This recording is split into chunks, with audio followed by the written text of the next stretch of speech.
Yo, Caspian, this is going to be a very comprehensive video of how to run a Kaspa node, laying out all the options, all the prices. I'm going to give you everything, and I'm going to give you my recommendation. So my honest recommendation of how to run a Kaspa node, a public node, referring to all the options that we have to run a node, it'll be using Kaspa NG. This is a desktop application, okay? So yeah, I did a video on Flux Cloud, and it works great. It's cheap, and you don't have to do anything. It literally does it for you. You pay for convenience. But for example, if you have a computer already sitting around collecting dust or whatever, an older one, or your home PC, this is my current home PC, and I'm running this node, like, why not put that to work? But let me just go through all the options just so you know what's out there. There is Flux Cloud. I already went into a video about this. You can take a look at that. I already have my node running. I'll go to home.flux, all right? I'm signed in with Wallet Connect, with Zelcore app. I go down to applications, management. I already have it running. I made it on the marketplace. So here we go, 3 Kaspa nodes running. Finland, I got some in Germany, pretty sick. This website has all the links here, so I suggest going to this website, nodes.kaspa.ws. The node map hasn't been updated for the past like 2 days. So keep in mind that you may have a public node, but it's not currently shown. Man, I'm going to go into all the details. So literally, if you have any trouble, I'm going to cover it in this video. Okay, so here is Docker and command line. Command line, man, this thing gets pretty intense. This is honestly like the most raw way of running the node, of getting it set up and started. So it doesn't rely on any other party, it doesn't rely on any other, like, it relies on the Kaspa net GitHub. The Kaspa net is basically the Kaspa code base. It doesn't have any other intermediary that's providing you the code. For example, with this whole desktop application, the Kaspa NG, this is made by Aspect. I mean, Aspect has been there since day one of Kaspa with nodes, running like the whole, basically helping with the whole node infrastructure for Kaspa since day one. So of course he's a very trustable person. You could trust his code, you could trust his work. He has helped create Kaspa, and he's currently helping develop Sparkle. So Aspect, I mean, he's also been in the crypto ecosystem since Litecoin. He was like one of those core people in Litecoin. He came over from Litecoin to Kaspa early in, like before Kaspa was basically helping create Kaspa in its early days back in 2021. So downloading Kaspa NG is essentially trusting his work. Of course, it's very trustable and it works very well. It's taking everything from Kaspad, it's taking everything from Kaspanet. Command line is the source, but it's definitely a little bit more tricky as it involves using the command line. So I don't suggest using command line unless you're actually, you know how to use the command line pretty proficiently. Okay, then there's Docker. Docker's interesting because it's an easy setup. Honestly, not as easy as Kaspa NG. Docker actually has to rely on AWS to deploy the node, to set it up at the start. So at the start, you were actually relying on AWS. So if their server's down, you can't deploy it. But once you have it deployed, you're good to go. You're not relying on AWS anymore. Once you get it running, you download it, you get it set up on your own PC, on your own computer, whatever, you're good to go. You're not relying on anyone from there on out. So that's why it's still a great option. But honestly, again, you have to use sudo docker. You basically have to use a lot of command line stuff. Again, this isn't as easy. What I love about Kaspa NG, it's one click and run. You click it and it's good to go, but you still need to tweak some things, some settings. So that's what I'm going to go into this video. It's easier than you may think. That's why I love it. And honestly, that's how easy it should be to run a node. Like, I wish I knew about this earlier. I thought Kaspa NG was like very complicated and all this. It was a different website, and no, but it's just an application you install and you run it and it's good. But last but not least, there's actually another option, Umbrel. Umbrel has its own little app store. This is like cloud infrastructure. Umbrel is like basically just a bunch of self-hosted applications. You go to their all apps, their app store, and you can search, just look up Kaspa and you're gonna find something. You're gonna find Rusty Kaspad. This is how you run a node. So what I like about Umbrel is that it has a very nice GUI. It just looks really good at being able to monitor. It looks like you could still monitor everything from your own computer, maybe even offline. Umbrel.local, it looks like it does it all from your local PC rather than having to connect to an external site or website. So it uses Docker similar to this option here. Docker relies on AWS to get the node out there, but once it's out there, once you have it on your PC, you're good to go. It looks like Umbrel is the same type of setup, but again, it relies on this Umbrel server. It looks like, I don't know, you have to download this operating system. to install the app. It's like, if you already use it, it's pretty convenient. So Luke was the one that submitted this and got this here. That's awesome. Love it. Definitely a cool option, especially if you have already Umbrel. But in my honest opinion, still, I do like and prefer Kaspa NG because of how easy it was to set up, and it doesn't rely on other third parties. It doesn't rely on anything besides the code that Aspect provided, and it's very, very solid. Something else I really do like about Kaspa NG, last point, is that you could actually turn off auto updates. So that puts you fully in control of your node. Essentially, you update it when you want to update it. So if there's some sort of update that gets pushed on Aspect's GitHub, and who knows, maybe he got hacked or something, like, you could still be safe from that if you choose to not automatically update. Honestly, that's what I'm gonna do. If there's like a known update that's like fix bugs or what, who knows what, if there's like a hard fork or whatever, then I'll just update, or I'll maybe have to reinstall. We'll see exactly how that type of stuff works when the time comes, but I'm choosing to keep auto updates off and trusting what I have currently. All right, so there's a lot of ways to run a node, but essentially if you want to run a node that's on your own hardware, that's on your own network, instead of having someone else run it for you, like Flux runs it for you, does everything for you. But if you want to actually run it for yourself, that's the best bang for your buck, essentially, long-term. It's your own hardware, it's your own network. This is where you need your own hardware. You need to have the minimum specifications to run a Kaspa node. Here they are, okay? This whole guide, I could give the guide in the description. This guide is how to run a Kaspa node on Docker. It's a little bit more complicated, having a lot of the command line interface, but honestly, it's just easier using Kaspa NG. But let me just go through this minimum specifications for running a node. So this is the hardware that you need. You need memory, storage, CPU, network. Okay, network is basically just internet. Like, I mean, if you have good internet, if you have decent internet, it shouldn't be a problem, honestly, especially minimum. 8 CPU cores, this refers to like the processor. What's your processor? All right, let's check what I have here. So I have Intel Core i7, okay, 2.9 gigahertz. It's nothing crazy, but it's pretty good. It's honestly pretty good. So you could just copy this whole thing here. Yeah, copy it, throw it into Google, and ask how many cores does this have. It's going to tell you. I have 8 cores.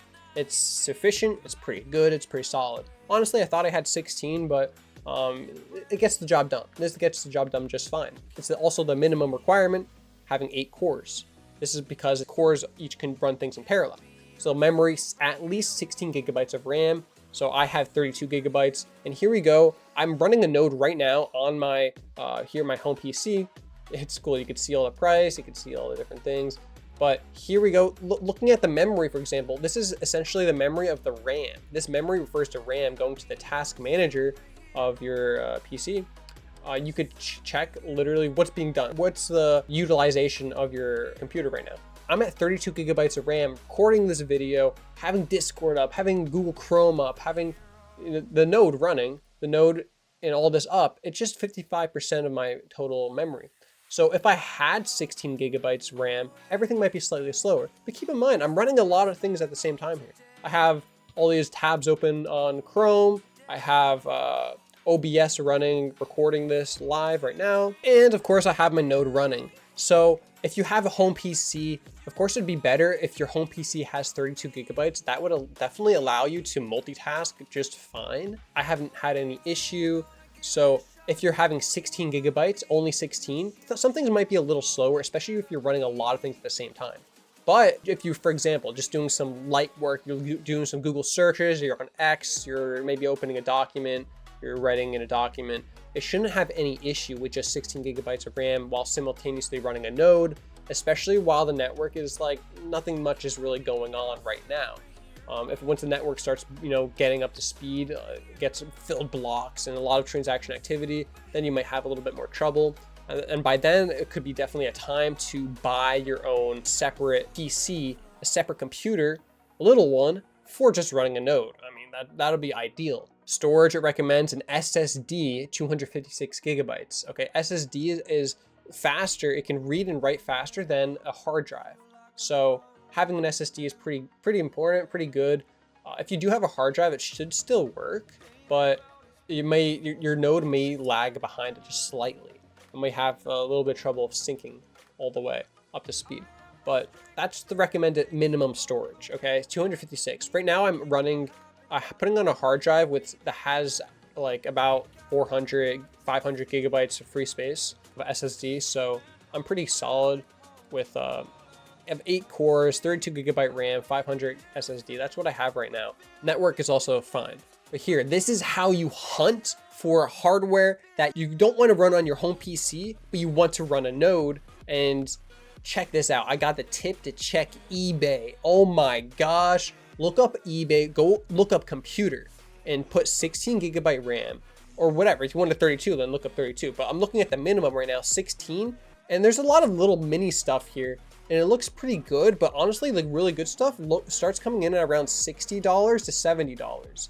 Okay, so I'm here in the United States, so it's probably different wherever you're at, but you could check like Amazon, you can check whatever online store there is for like refurbished or pre-owned stuff. And it looks like really good. I mean, look at this. Here, what is this? 16 gigabyte, 256 SSD, i5 processor, 2.5 gigahertz. Like that's literally what you need. That's all you really need. And here we go, $70 again, $10 delivery. It comes with a Wi-Fi, Bluetooth, 256 SSD, 16 gigabyte RAM. That's exactly the minimum for running a Kaspa node for 70 bucks. 70 bucks. Man, like, I wish I knew this a little earlier because, like, at this point, I mean, why would you want to run a node on Flux if you just buy your own setup here for 70 bucks? And then look at this. This comes with an SSD and the RAM. Now you just need a monitor to basically be able to see what's going on and running your node. A monitor costs 12 bucks on eBay. Okay, shipping makes it like whatever, like 20, but 20 bucks plus 70, it's about, with taxes and whatever, that's like $100 bucks, $100, man. $100 for running your own Kaspa node, minimum, but bare minimum, but it's still running a Kaspa node, a public Kaspa node. That's the hardware that you need. $100. Dang, man, $100. Like this hardware is running on $100. So let's see, let's just take a real quick peek at what it would take on a hardware that's a little bit better. So bumping the RAM size up to 32 gigabytes, here we go. It doesn't include an SSD. So again, if you have an SSD lying around, you have an external hard drive that you're not using, you could still use that stuff. So this stuff is really, I mean, this is really cheap, but again, this is just the computer. It's the bare minimum. It doesn't have the SSD drive built into it. Let's see where we have the SSD. 500 gigabyte hard drive. That's not SSD. Here we go.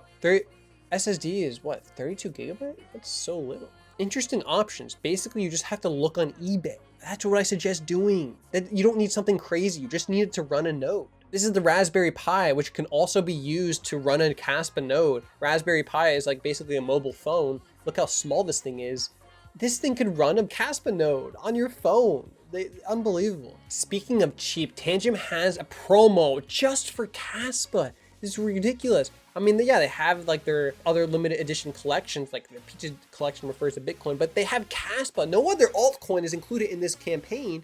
Like why? Because they love Kaspa. You buy one Kaspa limited edition wallet. Here it is. I have the promo code SCAPE. It gets you 10% off. And then you're going to get another one for 50% off. That's crazy, man. This is the time to double down, get your Kaspa wallet, your cold wallet on Tangem, because they're also going to be introducing more Kaspa features like Kaspa NFTs.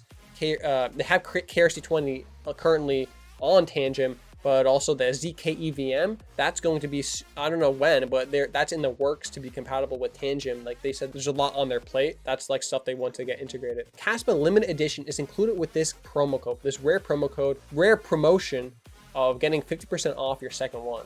So take a look. It lasts until November 7th. So you don't have too much time. November 7th is also the birthday of Kaspa. It's really crazy that they're having this whole promotion just ending on the birthday of Kaspa. It's kind of crazy. I do not think it's a coincidence that they're having this promotion end on Kaspa's birthday, especially here having Kaspa, HODL Kaspa as Kaspa included in this limited edition promotion.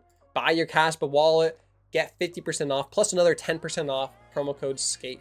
All right, back to the video. So before you even download and install Kaspa NG and anything regarding the node, I want you to prepare your internet for the Kaspa node. I want you to get the port ready, basically in your router settings.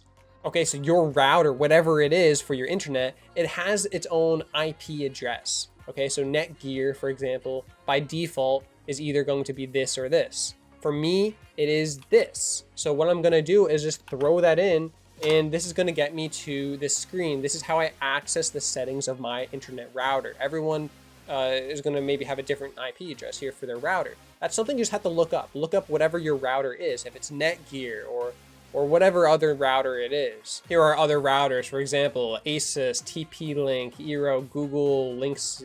So whatever one you have, just look up how to access the settings of it, how to access your router IP address, or what is your router IP address. And for Netgear as well, username and password is just admin and password. Why? I don't know, but that's what it is. All right, so I'm in. I'm not gonna show you a lot of it, but what I am gonna show is you go to advanced, and then you go to advanced setup. You go to port forwarding. And this is where you need to go in your router settings. You need to go to port forwarding. You go to add custom service. In this case, I mean, this is how it is for Netgear at least. And you're gonna go name it. No, it doesn't matter. Kaspa peer-to-peer. All right, this is the node. So now here service type, this works as is. But if you had to choose between TCP and UDP, choose the TCP. But I want to keep it like this. Okay, this is just more broad and it works. So here I'm going to do 161.1. 3 1s, 16, 111, 16, 111, 111, 111. All right, this is important because this will be the inbound port for the Kaspa node. Basically, how you can get your Kaspa node public and publicly accessible. You need to have this port open. This is what we're doing here. So you have it for the starting, for the ending, use the same port for the internal port. Yeah. Okay, so it basically just use it for all these different ports here. Okay, the external starting, ending, internal starting, ending, all 16111. And now for the internal IP address, you get this. So here I have a list here of all the IP addresses on the network, all the different devices on the network. Okay, I'm going to select this computer, this PC that I'm using, and it has its own unique IP address. Another way to get your computer IP address, you just go to ipconfig. And it's going to be the IPv4 address. You just copy it and you paste it. That's what it is. I'm not going to share this to you, but that's where you get your IP4 address. That's what it's referring to. You're just going to put in the numbers. You're going to put in the internal IP address. So there you go. Then you click apply, click save, and there you go. Now you have this Kaspa port forwarding. This is very important. This is necessary to prepare your internet, your router, to be able to connect to other Kaspa node peers. And just in case you have trouble down the line, okay? Just in case that your internet is a little funky and wacky and it likes changing your internal IP address, if you restart the router, for example, you can go to a different setting within your router, go to setup here, go to LAN setup, and actually just reserve the IP address. So basically it's connecting and making sure the IP address is always attached to your device address. Your MAC address is essentially the address attached to your device. This device is my PC. So now even if my router restarts, it's going to work the way it needs to work. And you're going to know if your router restarts and everything changes, because if you just do ipconfig just randomly, it should still give you the same IP4 address. Doing this here just guarantees that it just stays as that same IP address, at least to my understanding. So here you could select the address or type it in manually to reserve the device name, the MAC address, and the IP address. Doing so, make sure it's set in stone. You really don't have to do this. You shouldn't have to do this, but I'm just putting it out there just in case you have trouble. And another option you see here, UPnP. This is something that is an option with Kaspa NG to be able to connect peer-to-peer with using this. It's kind of like automatic peer-to-peer type thing. I have it turned off. I think it's a little bit greater security if you have it turned off and you disable it, because right here with port forwarding, we're not using UPnP. So you might as well, if you have your router, you might as well turn it off. You don't need it. Otherwise, it's fine. It doesn't really matter on your router settings, but on your Kaspa NG settings, it's good to have it turned off. You do not need to enable it because we're here using manual port forwarding. So everything's set up regarding the port forwarding is good to go. Now it's time to install and run the application Kaspa NG. Super easy. You just install it, whatever you have, Mac OS, Windows, or you want to download this, install the AMD.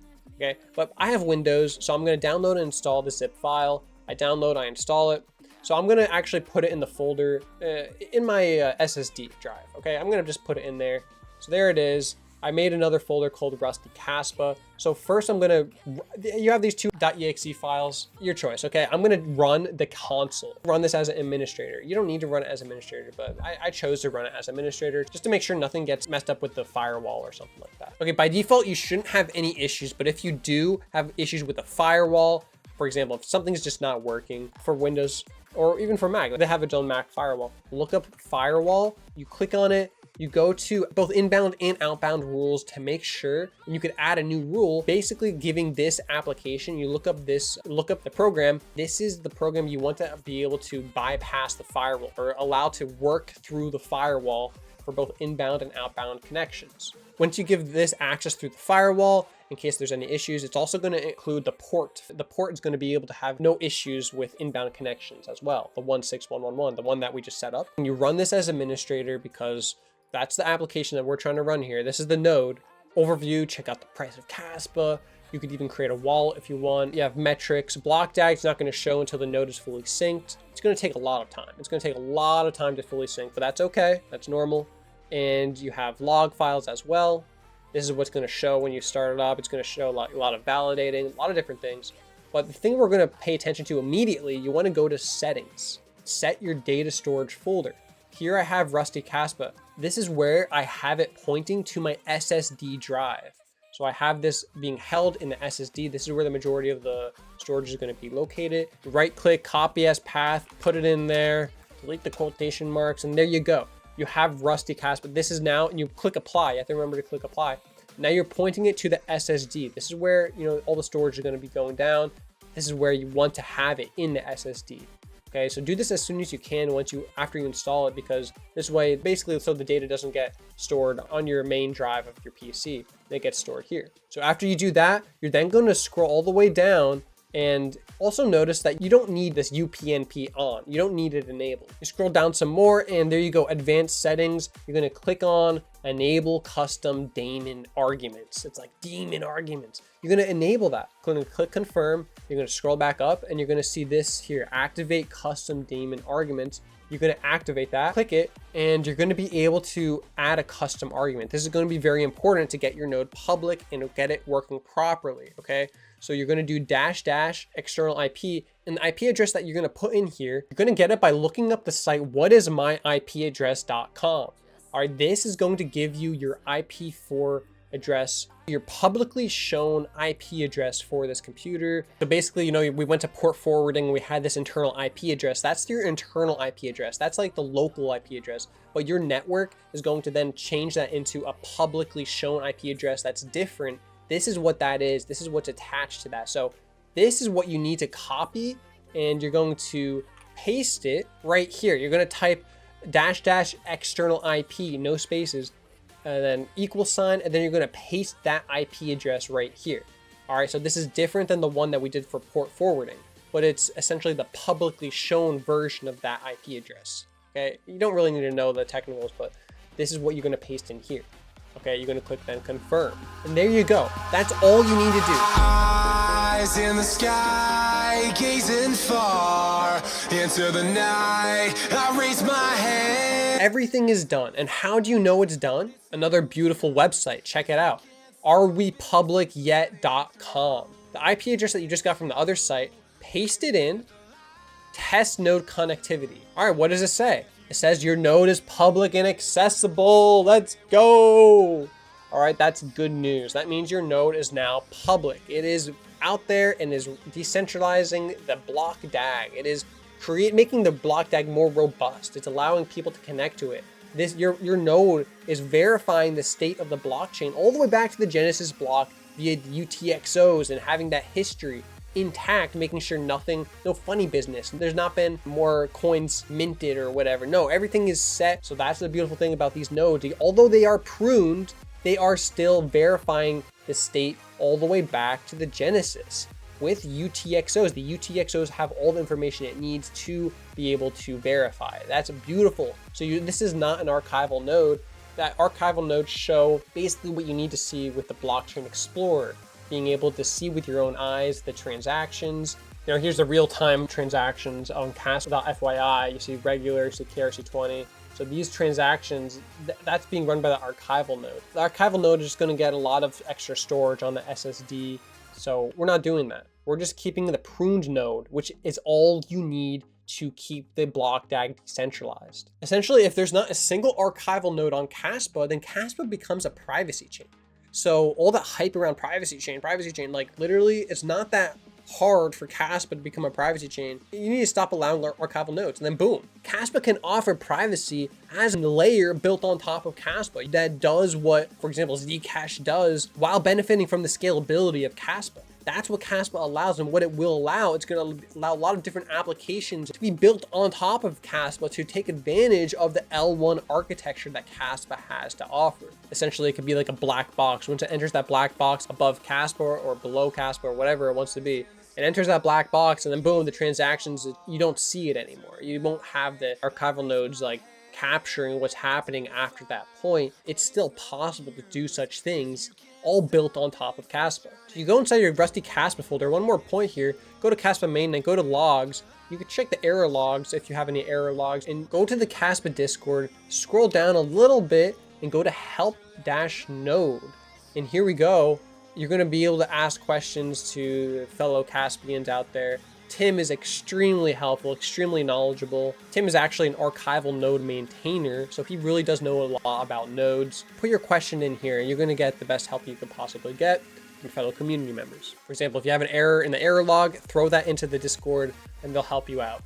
Okay, another thing to make sure to also just triple check that your node is public, you search publicly routable local address, and that's, you put that into this Kaspa log. And if you search that and you get a hit, you find something, that's what you need. That basically confirms that your node is public and accessible. So you have a public node if you have this in your logs, in your log file. In order to search, you just do Control F on a Windows or Command F on Mac in a little file, text file. There we have it. Honestly, super ridiculously easy. The only annoying part was that you had to configure your router. You just had to add a single port forwarding. That's it. You had to do that and then get your IP address. You just search that up. Like, you use the websites. I'll provide all the links in the description. Command line, you got the IP config and you got the whatismyipaddress.com. So you have these tools to make it super easy for you to get everything you need to run a Kaspa node. Literally no excuses now, okay? And if you don't have a good enough hardware, if you need some hardware, check eBay, okay? They have some really cheap deals on there for good stuff. Yeah, I mean, it's not brand new, but you don't need it brand new. This isn't like you're gonna be your new gaming computer, your new gaming PC. Nah, it's just to run a node. 16 gigabytes is fine for RAM. If you want to be more robust, especially down the line, get that 32 gigabyte. Get that 32 gigabyte RAM, especially when the TPS for the block DAG starts spiking up. So I've been syncing for a long while now, but that's normal. I mean, that's everything, man. That's everything. That's everything to run a Kaspa node. Let me know if you have any questions. Let me know if you have any complications, but it should be very, very easy. Again, the settings, everything is there for you. And if you have any troubles, any questions, let me know. And let's get 1,000 nodes by Kaspa's birthday. We have 1 week to get 1,000 nodes. Basically, we need to be, I don't know how many nodes we are right now because this map hasn't updated just yet. But I mean, I'm guessing we're probably around 500 right now. We need basically like 50 new nodes every single day. So everyone needs to put in the work and get this done. We have basically a week, 1 week left for the birthday. Let's see if we can do it. Getting 1,000 nodes by then. I do think we can do it, but we have to work for it. Peace out, stay decentralized, and let's get 1,000